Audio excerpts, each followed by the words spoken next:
Hiro, pimpin kita berdoa. Baiklah. Marilah kita bersatu dalam doa. Ya Tuhan, terima kasih atas berkat-Mu dan rahmat-Mu. Sekarang kami mau belajar agama.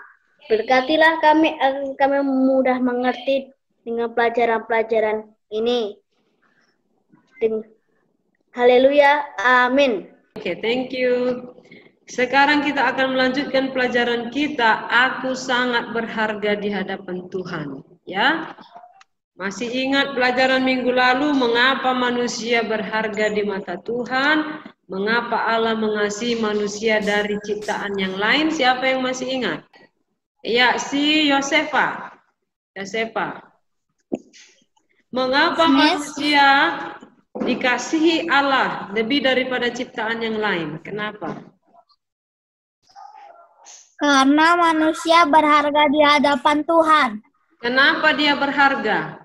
Karena manusia memiliki akal budi, Miss. Karena manusia dan Tuhan ada kesamaan seperti sikap yang sama, baik yang sama. Karena kita ada ciptaan Tuhan yang paling mulia. Yang paling mulia. Ada apa dengan manusia? Mengapa dia mulia? Hiro.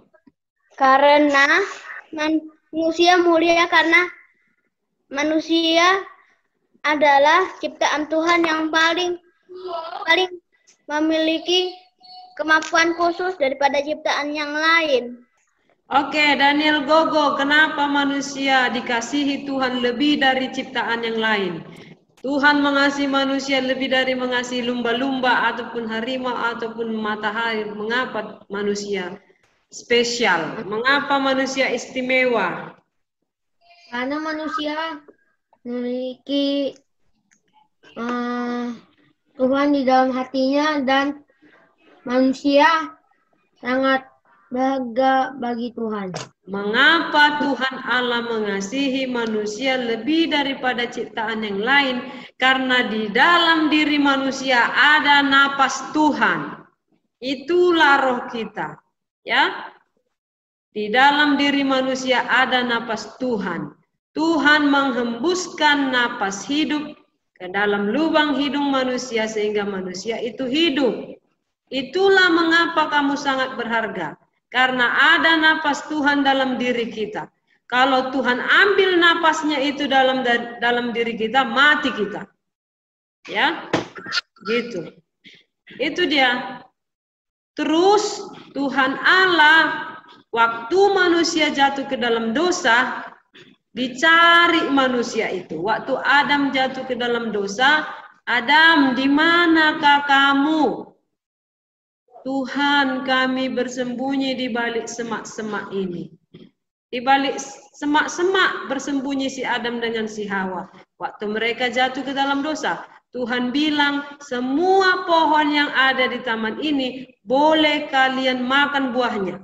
Tapi pohon pengetahuan yang baik dan yang jahat yang ada di tengah taman, jangan kamu makan. Nanti kalau kamu makan, kamu mati. Ternyata si Adam dan si Hawa memakan buah pohon pengetahuan yang baik dan jahat itu. Akhirnya apa? Jatuh ke dalam dosa, hukumannya mati. Itulah Tuhan, walaupun dia Allah yang bisa menciptakan langit dan bumi, laut dan segala isinya, karena Adam dan Hawa jatuh ke dalam dosa, bagaimanalah caranya menolong mereka ini supaya hidup lagi? Ya, bagaimana caranya? Tuhan itu roh. Dia tidak bisa mati. Mana bisa mati roh? Yang bisa mati itu ini tubuh. Tuhan itu roh, dia tidak bisa mati. Sendirian menciptakan langit. Jadilah langit jadi, jadilah laut jadi, jadilah daratan jadi, jadi benda-benda penerang di langit jadi. Itulah hebatnya Tuhan. Tapi karena Tuhan itu Allah yang adil, dia harus menjalankan keadilan, menghukum yang bersalah. Yang bersalah dihukum, karena melanggar perintah Tuhan, maka dihukumlah hukumannya hukuman mati.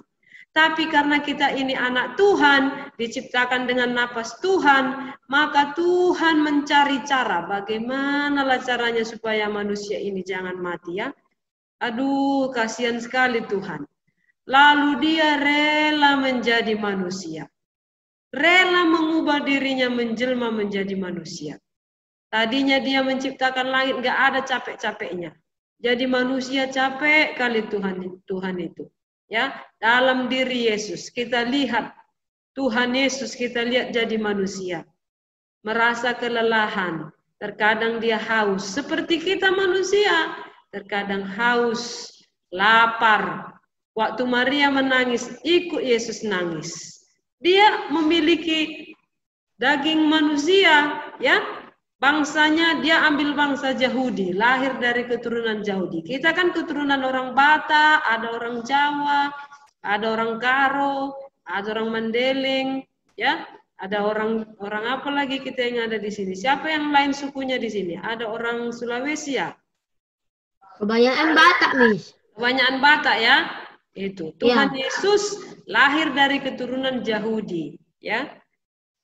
Di sana dia lahir di Israel sana supaya bisa menebus dosa manusia. Ya. Coba waktu pada mulanya Allah menciptakan langit dan bumi. Bumi belum berbentuk dan kosong. Gelap gulita menutupi samudra raya. Berfirmanlah Allah, jadilah terang. Jadi. Jadilah langit, jadi. Tapi waktu dia jadi manusia, ya kita lihat, haus, capek, lapar, menangis kadang. Tuhan Yesus lahir dari keluarga yang miskin, ya. Dia lahir dari keluarga orang miskin. Bukan lahir dari keluarga orang kaya dia. Dia mengambil rupa manusia, lahir dari keluarga yang miskin. Demi untuk bisa menyelamatkan kita semua. Cobalah kamu pikir Alexandra.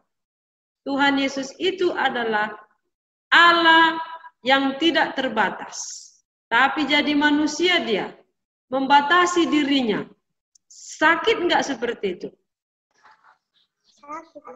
Sakit ya. Dia sendirian menciptakan alam semesta ini enggak ada capek-capeknya. Tapi waktu dia jadi manusia, sakit dia jadi manusia. Disakiti lagi sama tentara Romawi. Tubuhnya dicambuk, lambungnya ditombak, kepalanya ditusuk pakai mahkota duri, yang ini pakai apa ya? Pakai paku yang tajam, seluruh tubuhnya luka, berdarah, semua daging-dagingnya tercabut, saking parahnya yang dialaminya, Alkitab mencatat wajahnya tidak dikenali lagi saking hebat penderitaannya. Dulu yang menjajah Israel adalah orang Romawi. Orang Romawi itu terkenal dengan bangsa yang sangat kejam, sadis kalau menghukum musuhnya. Ya, itulah yang dirasakan oleh Tuhan Yesus jadi manusia, supaya menyelamatkan kita. Bukan dia yang bersalah, bukan kita yang salah manusia, berdosa manusia, tapi rela dia datang sebagai manusia. Coba ya, kakinya juga dipaku, di atas kayu salib dia 3 jam menahan rasa sakit. Orang 5 menit aja goncang gempa bumi udah oyong semua orang. Waktu tsunami di Aceh belum sampai 5 menit udah semua oyong, Ini 3 jam. 3 jam tersiksa di atas kayu salib. Oleh karena kamu berharga di hadapan Tuhan. Makanya Tuhan datang dari surga. Ya, karena kita berharga, karena kita ini anak Tuhan, napas Tuhan. Tuhan itu adalah Allah yang bertanggung jawab. Diciptakannya manusia, waktu jatuh manusia dalam dosa, dicarinya kita. Bukan tidak bertanggung jawab dia. Kalau tidak bertanggung jawab dia, misalnya, kalau orang yang tidak bertanggung jawab, mana si Daniel Gogo? Waduh, si Daniel Gogo tadi kami berpisah di jalan, hilang dia di hutan-hutan.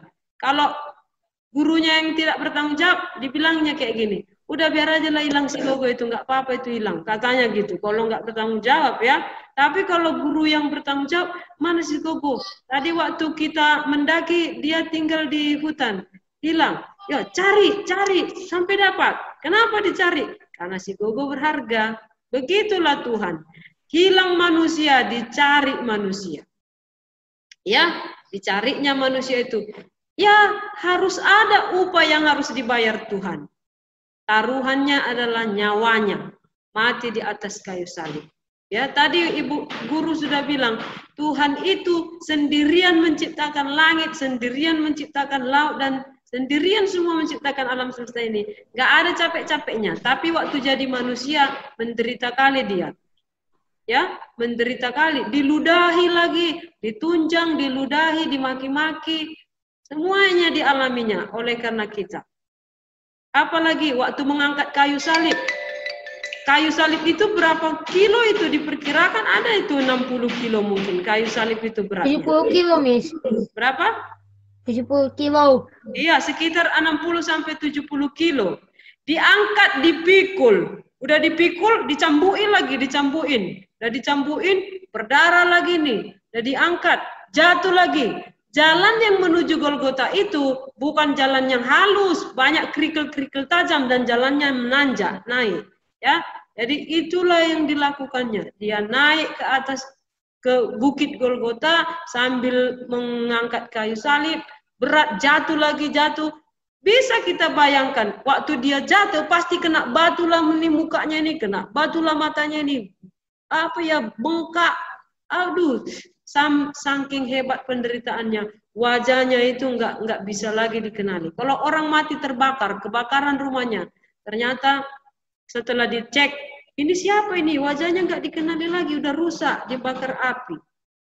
Saking hebatnya penderitaan Tuhan Yesus, karena kamu berharga, dia rela mati di kayu salib. Saking parahnya luka-lukanya, wajahnya, kalau udah bengkak matanya, udah bengkak ini, udah berubah ini semua. Bengkak mata, bengkak semua, habis dicambuk, habis kena apa. Waduh, ngeri ya. Itulah yang ditanggung oleh Tuhan. Maka dalam kitab Yohanes 3 ayat 16, karena begitu besar kasih Allah akan dunia ini, sehingga dikaruniakannya anaknya yang tunggal, supaya setiap orang yang percaya kepada Yesus tidak binasa, melainkan peroleh hidup yang kekal. Ya. Lalu pertanyaan selanjutnya, karena kita sangat berharga di hadapan Tuhan, apa yang tidak usah, apa yang tidak perlu kita khawatirkan? Baca Matius 6 ayat 25 sampai 34. Matius 6 ayat 25 sampai 34. Sebab itu janganlah kamu khawatir akan besok. Karena hari besok mempunyai kesusahannya sendiri. Dan sehari-hari cukuplah untuk sehari. Oke. Ya. Dari bacaan kita Matius 6 ayat 25 sampai 34, apa yang tidak perlu kita khawatirkan dalam hidup ini karena kita ini berharga bagi Tuhan? Siapa yang bisa jawab? So your icon thumb.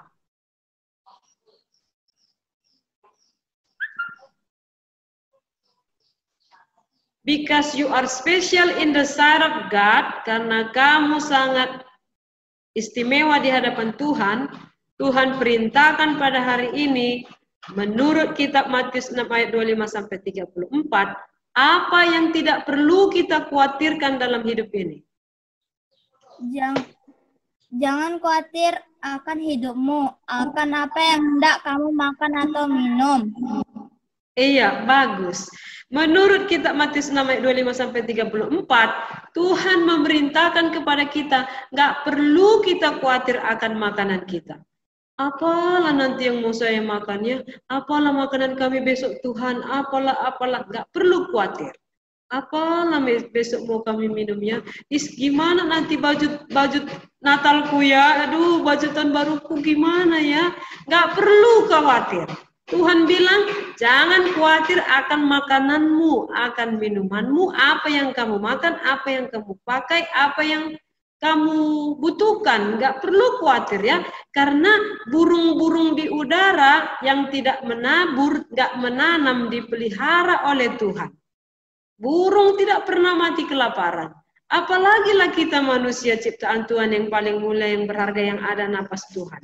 Ya, burung aja dipelihara Tuhan, apalagi kita anaknya. Jadi bagaimana caranya? Doakan papa, doakan mama supaya Tuhan memberkati mereka. Supaya mereka dapat mencukupkan segala keperluan kita. Kalau Tuhan memberkati orang tua kita, maka makanan minuman tersedia. Sandang, pangan, papan, ya. Pangan, makanan, sandang yang dipakai papan tempat tinggal. Itu semua Tuhan pelihara bagi orang-orang yang percaya kepada Tuhan. Ya. Oke, kita dengarkan lagu dulu ya.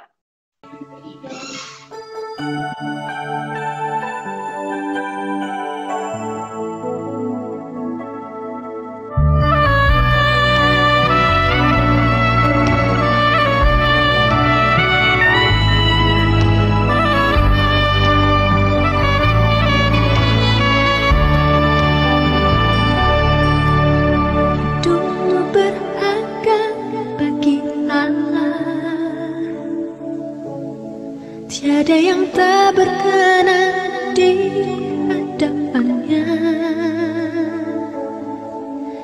Dia ciptakan kau seturut gambarnya.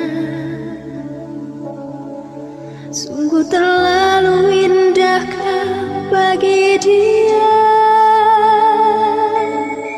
Dia berikan kasihnya bagi kita. Dia telah relakan segala-galanya. Dia disalib untuk tebus dosa kita. Karena hidupmu sangatlah berharga. Buluh yang terkulai takkan dipatahkannya. Dia akan jadikan indah, sungguh lebih berharga. Surgalah pudar, takkan dipadamkannya. Dia akan jadikan terang untuk kemuliaannya.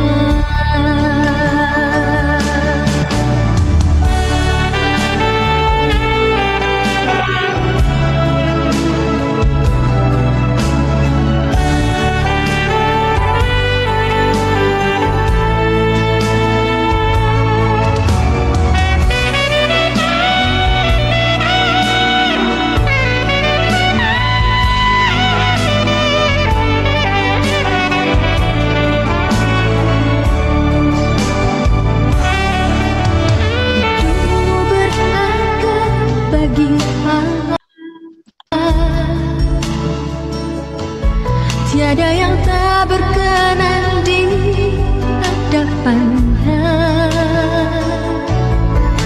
Dia ciptakan kau seturut gambarnya.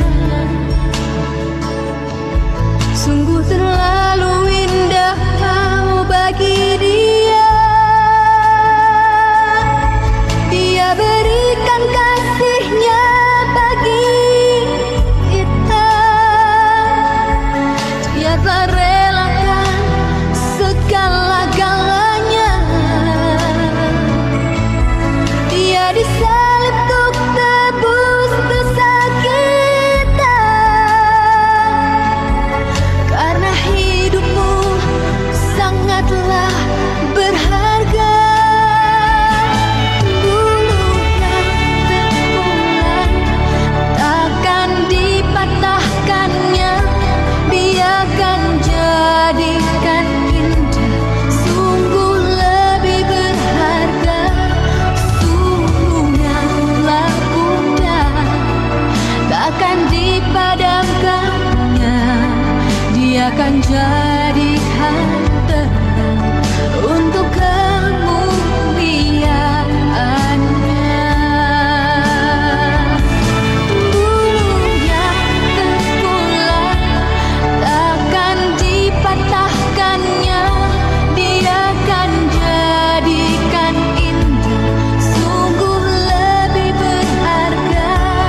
Surgalah pudar, takkan dipadamkannya. Dia akan jadikan terang untuk